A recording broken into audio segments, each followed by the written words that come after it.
पंजाबच्या 36 वर्षीय drug inspector Neha शौरीची दिवसा ढवळ्या कार्यालयात गोळी झाडून हत्या करण्यात आली होती। या हत्या प्रकरणाला आता 4.5 वर्ष उलटली आहेत, मात्र अद्याप तिला न्याय मिळाला नाही। पोलिसांनी या हत्याकांडात अनेक पुराव्यांकडे दुर्लक्ष केलंय, ज्यामुळे मुख्य आरोपी अटकेपासून बचावलाय असा आरोप कुटुंबियांनी केलाय। त्यामुळे या प्रकरणाचा पुन्हा एकदा नव्याने तपास करावा अशी मागणी कुटुंबियांनी केली आहे। नेहा शौरी यांनी 100 कोटीचा ड्रग्सवर कारवाई केली होती। या कारवाईमुळेच त्यांची हत्या झाल्याचा संशय आहे। पंजाबच्या आरोग्य विभागात नेहा शौरी औषध परवाना अधिकारी या पदावर कार्यरत होता। या पदावर असताना त्यांनी मेडिकल हॉटेलवर छापा टाकून कारवाई केली। त्या दिवशी नेहा शौरी आपल्या भाचीला ऑफिस दाखवण्यासाठी कार्यालयात घेऊन आल्या होत्या।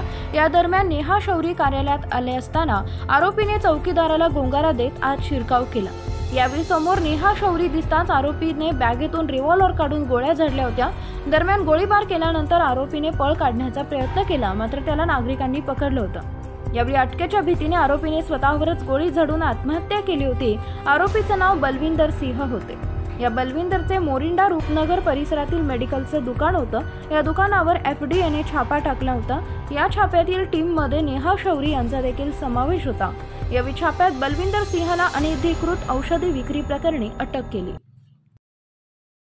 आमच्या नवनवीन व्हिडिओसाठी लाईक, शेअर आणि सबस्क्राईब करा।